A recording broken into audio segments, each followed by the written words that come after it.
In this video, we are going to look at accreditation, certification, and licensure. I want to make sure that you understand the difference among these three terms.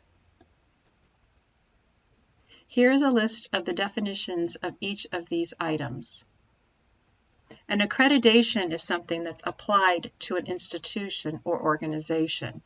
There are generally a set of standards or minimum qualifications that you must demonstrate you meet before you can receive the accreditation. So for example, Orange Coast College has an accreditation, and we had to demonstrate that we met the standards through a self-study and through a site visit. Once we demonstrated that we met the standards, we had our accreditation renewed. An accreditation doesn't mean that with accreditation, an institution can always exceed the standards, but it gives a level playing field for making judgments as to whether or not institutions all meet certain standards. A certification is something given to an individual by a non-governmental agency. An example would be the Certified Health Education Specialist that's granted to individuals by the National Commission for Health Education Credentialing.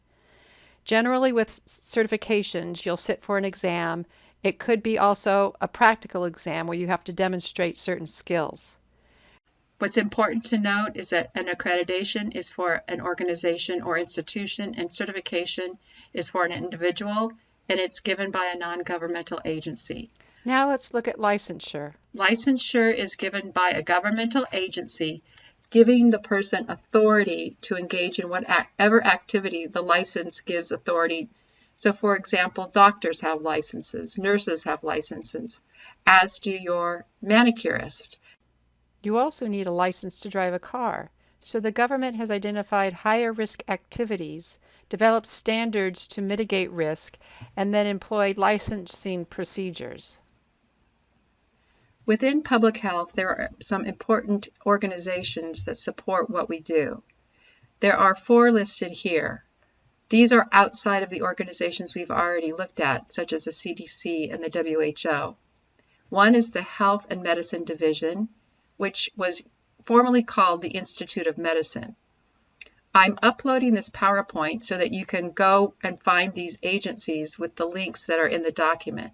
That will save us time here, but please do visit them if you're interested. The second is the American Public Health Association. This is the oldest public health association in the United States, and it's a major player.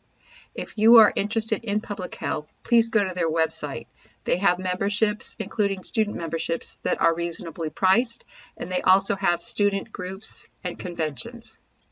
The Society for Public Health Educators, or SOPHE, is another important organization, as is the American College Health Association. With regards to accreditation, the Public Health Accreditation Board, or PHAB, provides accreditation for schools and programs. The American School of Programs of Public Health is an accrediting body that will give an accreditation to universities and public health programs that meet a certain set of standards. If you visit the website, you can find a listing there of the colleges that have been accredited. Looking at available certifications for public health, there are 2 major players. One is the National Board of Public Health Examiners certification. There you can take a test and be certified in public health. This is offered through the American Schools of and Programs of Public Health. Again, if you're interested, please download the PowerPoint and access their websites via the links. The second is the Certified Health Education Specialist, often called CHES. This is certification that's very common in the field of public health. You need to have a bachelor's degree to sit for the test, but if you're going into the public health field, and particularly if you're going into health education, you'll need to strongly consider gaining this certification.